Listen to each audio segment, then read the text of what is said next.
Hey guys, welcome to YouTube channel study with आर्स में आपका स्वागत है। आज हम देखने वाले हैं ईडी के बारे में कि ईडी क्या है, इस संस्था का निर्माण किस तरह से हुआ, इसका इतिहास क्या है, इसके पास शक्तियां हैं, वो किस कानून के तहत आती है। तो चलिए शुरू करते हैं। जैसा कि आपको पता है कि हाल ही में जो दिल्ली के सीएम हैं अरविंद केजरीवाल, उनको गिरफ्तार कर लिया गया है और गिरफ्तार करने वाली जो संस्था है उसका नाम है ईडी, यानी कि इन्फोर्समेंट डायरेक्टरेट। ठीक है।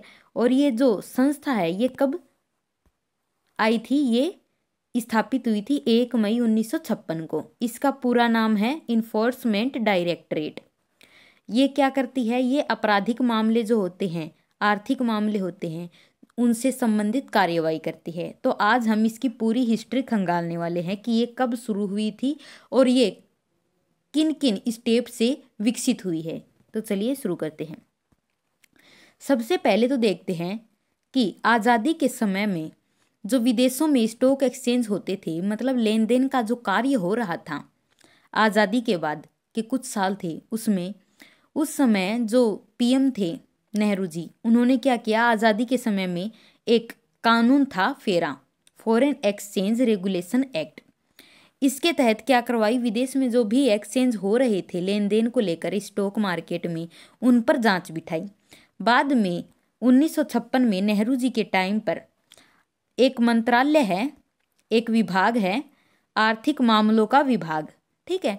ये आर्थिक मामलों का विभाग क्या करता है? ये अलग से एक यूनिट तैयार करता है जिसका नाम होता है एनफोर्समेंट यूनिट। मतलब आर्थिक मामलों के विभाग के तहत ये जो भी आर्थिक केसेस होते हैं, जिनमें मतलब पैसों से रिलेटेड, स्टॉक एक्सचेंज लेन देन से रिलेटेड जो भी मामले आते हैं, उनको निपटने के लिए आर्थिक मामलों के विभाग द्वारा एक यूनिट बनाई जाती है जिसका नाम होता है एनफोर्समेंट यूनिट। ठीक है। और इसका ऑफिस जो है वो नई दिल्ली रखा जाता है और इसमें एक लीगल सर्विस ऑफिसर इसका कर्ता धर्ता होता है, यानी कि इसका डायरेक्टर जो है वो एक लीगल सर्विस ऑफिसर को बना दिया जाता है। ठीक है। अब नेक्स्ट स्टेप आती है इसकी सरकार में। बाद में जो आरबीआई है, रिजर्व बैंक ऑफ इंडिया, इसके अधिकारी को इसके डायरेक्टर के पद पर बिठा दिया जाता है। मतलब सरकार क्या करती है, कुछ सालों बाद जो इसका डायरेक्टर होता है वो आरबीआई का डायरेक्टर बना दिया जाता है। मतलब आरबीआई का अधिकारी है वो इसका डायरेक्टर बना दिया जाता है। ये आरबीआई का अधिकारी होता है पहले, और बाद में इसको क्या कर दिया जाता है? इसको ईडी का डायरेक्टर बना दिया जाता है। साथ ही इसकी जो सेवा है उसके लिए 3 इंस्पेक्टर भी रखे जाते हैं। मतलब इसको कोऑपरेट करने के लिए 3 इंस्पेक्टर भी इसमें शामिल किए जाते हैं। ये सेकेंड स्टेप हो गया। अब इसकी 3 ब्रांच स्थापित की जाती है। 3 ब्रांच कहाँ पर स्थापित की जाती है? केबीएम, कोलकाता, बॉम्बे और मद्रास। ये 3 इसकी ब्रांच स्थापित की जाती है। किसकी स्थापित की जाती है? एनफोर्समेंट यूनिट की। और इसका जो डायरेक्टर होता है वो कौन होता है? आरबीआई का अधिकारी। 3 इसमें क्या होते हैं? इंस्पेक्टर रैंक के इसमें अधिकारी होते हैं। ठीक है। तो ये एक तरह से देखा जाए तो ये 4 सदस्यीय यूनिट बना दी गई थी। अब जो एनफोर्समेंट डायरेक्टरेट है ये किसमें चेंज हो जाती है? ये ईडी में। ठीक है। अब 1973 का समय आता है। 1973 में ये जो फेरा है इसको 1947 वाले को 1973 में अमेंडमेंट करके फेरा 1973 लाया जाता। मतलब फॉरेन एक्सचेंज रेगुलेशन एक्ट में 1973 में संशोधन किया जाता है। और 1960 तक जो आर्थिक मामलों से संबंधित जो भी विभाग था ना, उससे निकलकर जो कंट्रोल है वो राजस्व विभाग में इसका कंट्रोल आ जाता है। मतलब 1960 के दशक में जो ईडी का कंट्रोल है, प्रशासनिक जो इसका कंट्रोल है, वो किसके अंतर्गत आ जाता है? वो राजस्व विभाग के। तो सबसे पहले हमने क्या क्या देखा? सबसे पहले हमने देखा कि जो आज़ादी के समय में स्टॉक एक्सचेंज था, फेरा एक्ट, उसके तहत इस पर रेगुलेशन किया जाता था। बाद में आर्थिक मामलों के विभाग के तहत एक अलग से यूनिट बनाएगी और जिसमें नेक्स्ट स्टेप में क्या किया गया? आरबीआई का जो एक अधिकारी था वो डायरेक्टर के तौर पे रखा गया, साथ ही 3 इंस्पेक्टर रखे गए। फिर थर्ड स्टेप क्या? इसकी 3 ब्रांच खोली गई केबीएम में, मतलब कोलकाता, बॉम्बे और मद्रास। और 1960 तक ये जो आर्थिक मामलों का विभाग था, इससे कंट्रोल ले लिया जाता है, किसके द्वारा? राजस्व विभाग द्वारा। और 1973 में इसमें अमेंडमेंट करके फेरा 1973 पारित कर दिया जाता है। तो ये यहाँ तक हमने समझ लिया। अब इसकी नेक्स्ट प्रोसेस देखते हैं।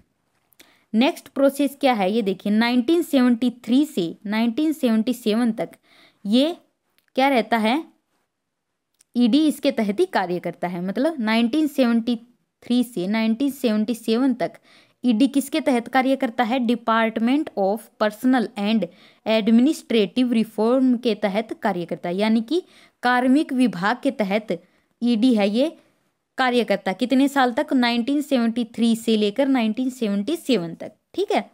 फिर फेरा के तहत बिना वारंट के किसी को भी गिरफ्तार कर लिया जाता था। मतलब जो फॉरेन एक्सचेंज, ये जो था ना फॉरेन एक्सचेंज रेगुलेशन एक्ट, इसकी शक्ति क्या थी? इसके तहत जो है ईडी क्या कर सकती थी? किसी भी जो भी उद्योगपति होता था ना, उसको बिना वारंट के गिरफ्तार कर सकती थी। मतलब उसके ऑफिस में जा सकती थी। और इसमें आरोप लगा कि इस पर थर्ड पार्टी टॉर्चर का आरोप लगाया गया ईडी पर, कि मतलब इसमें किसी दूसरे के कहने पर किसी उद्योगपति को टॉर्चर किया जाता है पैसे लेकर। ठीक है। और 1990 तक जो इसके सभी शिकार थे ना, वो सारे के सारे उद्योगपति थे। मतलब उद्योगपति कांपते थे 1990 के दशक तक, किससे? ईडी से। लेकिन बाद में 2000 में फेरा को रद्द कर दिया गया। फेरा को रद्द कर दिया गया। फेरा कौन सा था? फेरा 1973 को रद्द कर दिया गया। अब इसकी जगह लाया गया फेमा, यानी कि फॉरेन एक्सचेंज मैनेजमेंट एक्ट। कब लाया गया? 2000 में। ठीक है। फॉरेन एक्सचेंज से जुड़े जो भी अपराध है, अब वो सिविल अपराध के तहत आने लग गए। अब ईडी क्या कर नहीं सकती थी? गिरफ्तारी नहीं कर सकती। पहले क्या है, फेरा के तहत ईडी गिरफ्तार कर सकती थी, लेकिन अब फेमा के तहत ईडी गिरफ्तार नहीं कर सकती। 2000 में इसमें रिफॉर्म किया गया था। ठीक है। अब जो भी एक्सचेंज कंट्रोल कानूनों का उल्लंघन करेगी, फेमा के तहत ईडी उसकी अर्धन्यायिक शक्तियां होती हैं ईडी के पास, तो वो उसके तहत कार्रवाई कर सकती है। यदि कोई विदेशी धन से संबंधित यदि कोई घोटाला करता है तो ईडी उन पर कार्रवाई कर सकती है। ठीक है। बाद में आता है 2002 के बाद का समय।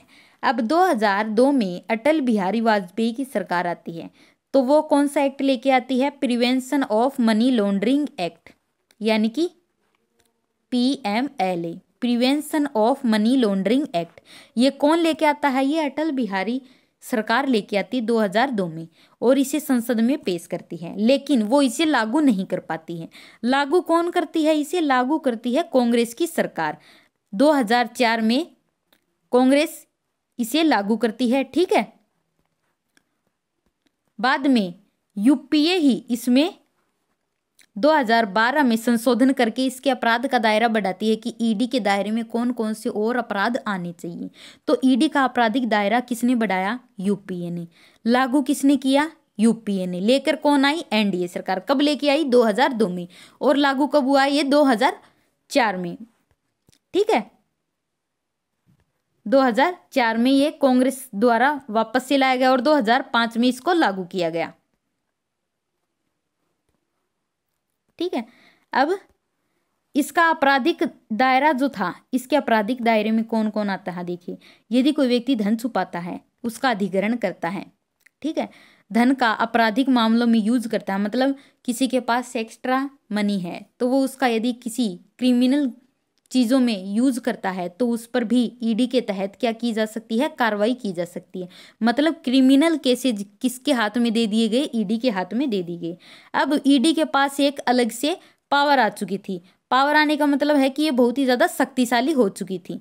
ठीक है। और इसके साथ ही राजनीतिक घोटालों से संबंधित जो भी पावर थी वो भी ईडी के पास आ चुकी थी। मतलब यदि कोई अब नेता कोई बेईमानी करता है, घोटाला करता है, पैसों से संबंधित, मनी लॉन्ड्रिंग से संबंधित, ठीक है, तो उस पर भी ईडी कार्रवाई कर सकती है। तो ईडी को ये जो आपराधिक दायरा बढ़ाया गया है, ये किसके द्वारा बढ़ाया गया है? ये यूपीए सरकार द्वारा ही 2012 में बढ़ाया गया है।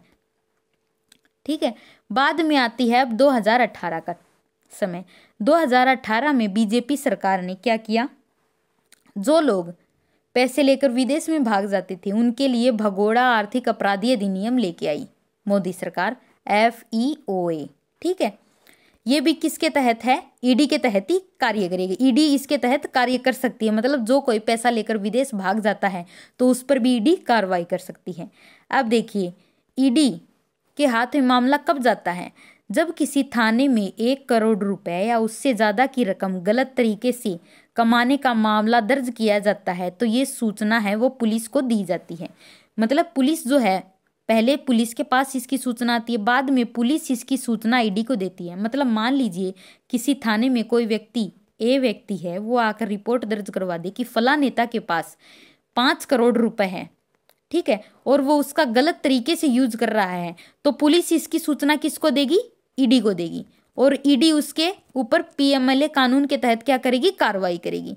इसके अलावा अगर ऐसा कोई मामला ईडी के स्वतः संज्ञान में आए तो वो खुद थाने में एफआईआर या चार्जशीट की कॉपी मांग सकती है, और इसके बाद ईडी ये देखती है कि मामला मनी लॉन्ड्रिंग का है या नहीं।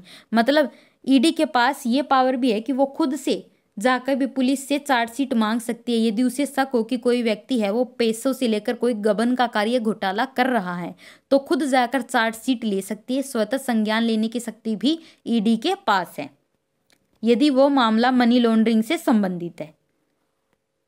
अब दूसरा प्रश्न ये आता है कि क्या ईडी है वो सीबीआई और एनआईए से ज्यादा पावरफुल है? तो हम यहाँ पर देखें कि मामला है क्या। 2020 का वो किस्सा याद कीजिए जब एक के बाद एक 8 राज्यों की सरकारों ने सीबीआई को अपने यहाँ परमिशन देने से रोक दिया था, जिसमें पंजाब, राजस्थान, वेस्ट बंगाल, महाराष्ट्र, छत्तीसगढ़, केरल, मिजोरम जैसे राज्य शामिल थे। मतलब 2020 में क्या हुआ था, सेंटर की तरफ से सीबीआई भेजी गई थी, लेकिन इन 8 राज्यों की सरकारों ने मना कर दिया था, राज्य सरकारों ने, कि हम यहाँ पर सीबीआई को नहीं घुसने देंगे। सीबीआई की जांच तब ही वैलिड मानी जाएगी जब वो किसी कोर्ट ने कही हो। यदि ये केंद्र सरकार की ओर से आ रही हैं तो हम इनको अपने राज्य में नहीं घुसने देंगे। तो इसका मतलब ये हुआ कि जो सीबीआई है वो राज्य सरकारों की अनुमति के बिना राज्य में प्रवेश नहीं कर सकती है।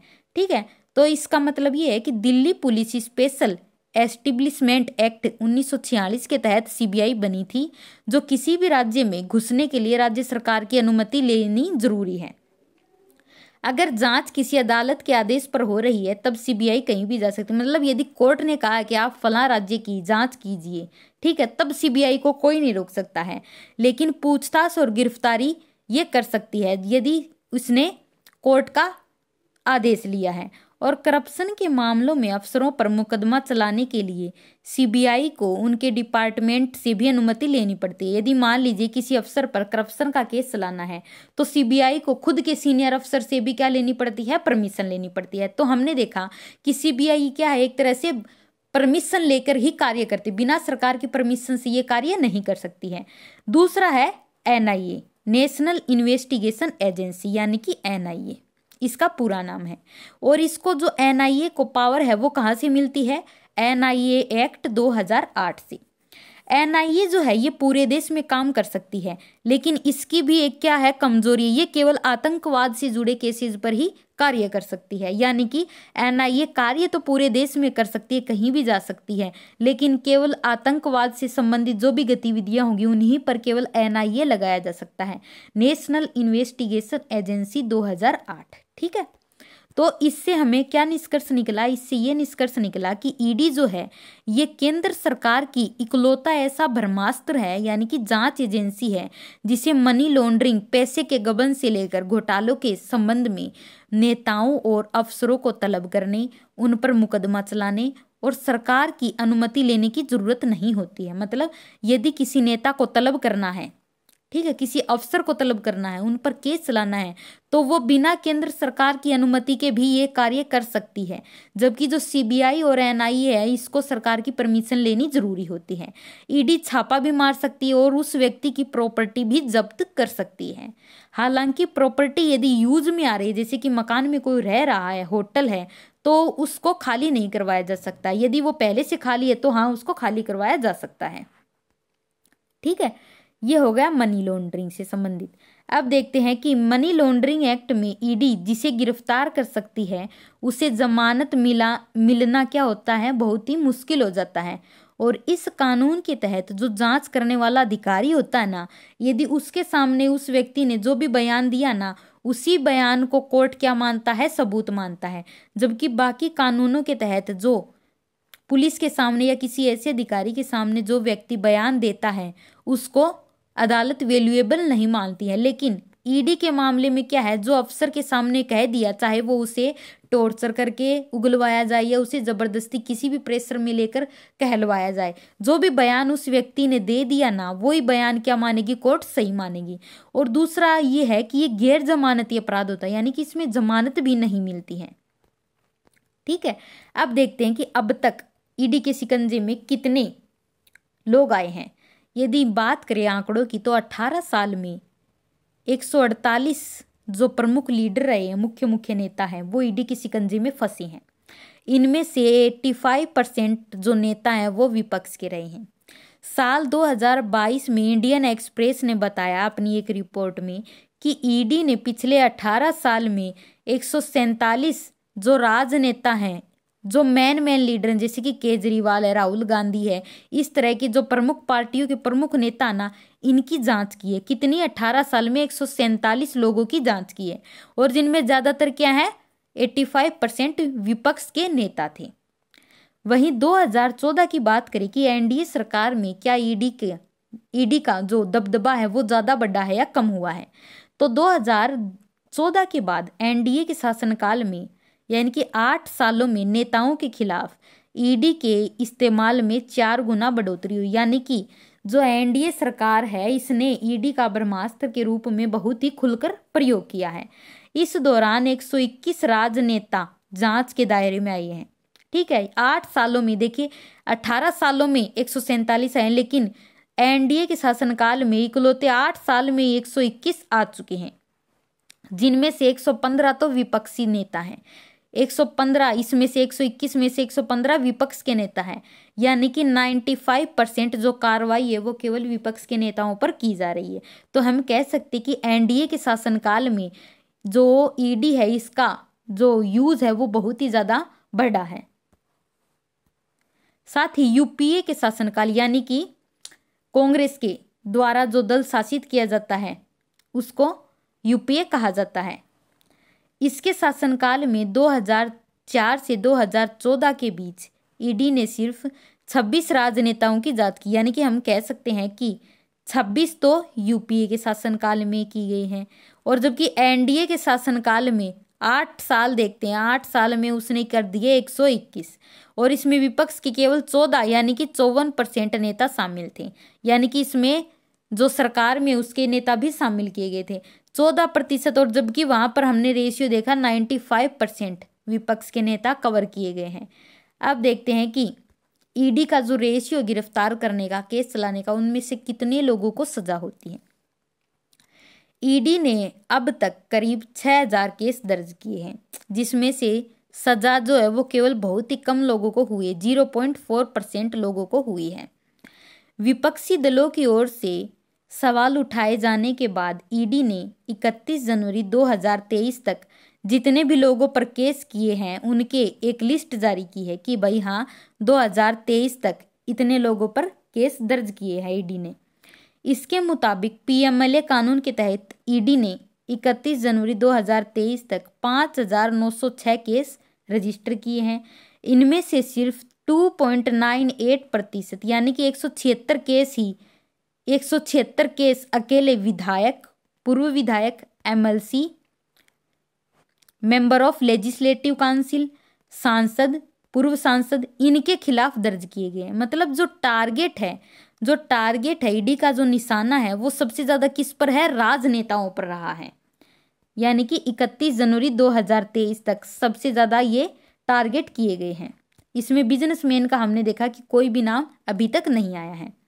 इन केसों में 1142 चार्जशीट जो है वो दाखिल की जा चुकी है, जबकि 513 लोगों को गिरफ्तार किया गया है। इनमें से अभी तक 25 केस में ट्रायल पूरा हो चुका है और 24 केसों में आरोपी दोषी ठहराए गए हैं, जबकि एक मामले में आरोपी को रिहा कर दिया गया है। यानी कि ईडी के मुताबिक मनी लॉन्ड्रिंग एक्ट के तहत 24 केसों में से 45 आरोपी हैं वो पूरी तरह से दोषी हैं। ठीक है, अब देखते हैं कि ये ईडी को ताकत मिलती कहाँ से। ये तो हमने देखा कि इतने केस ईडी ने दर्ज कर लिए, लेकिन ईडी इस ब्रह्मास्त्र का उपयोग खुलकर किस तरह से कर पा रही है, तो वो है पीएमएलए एक्ट। ईडी को ये जो ताकत है गिरफ्तार करने की, संपत्ति जब्त करने की, ये ताकत जो है ये पीएमएलए एक्ट के तहत मिलती है। और ये जो पीएमएलए एक्ट है ना, ये 2 नंबर के पैसों को जो हेरफेर करता है ना, उसके खिलाफ लगाया जाता है। ये 2002 में एनडीए शासनकाल में लाया गया था अटल बिहारी वाजपेयी द्वारा, जो कि यूपीए सरकार यानी कि कांग्रेस द्वारा लगाया गया। उस वक्त के जो वित्त मंत्री थे वो थे पी चिदम्बरम। बाद में इसमें 2012 में बदलाव किए गए, इसके आपराधिक दायरों को बढ़ाया गया। ठीक है, इसका पूरा नाम है prevention of money laundering act यानी कि पीएमएलए।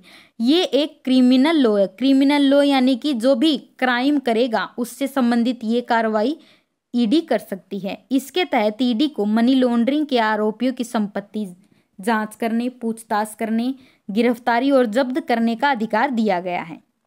ठीक है, और पीएमएलए एक ऐसा कानून है, अकेला ऐसा कानून है जिसके तहत जांच करने वाले ऑफिसर को ही एक मतलब सुपर पावर दी गई है। उसके सामने जो भी व्यक्ति बयान देगा उसी बयान को कोर्ट क्या मानेगी, सबूत मानेगी।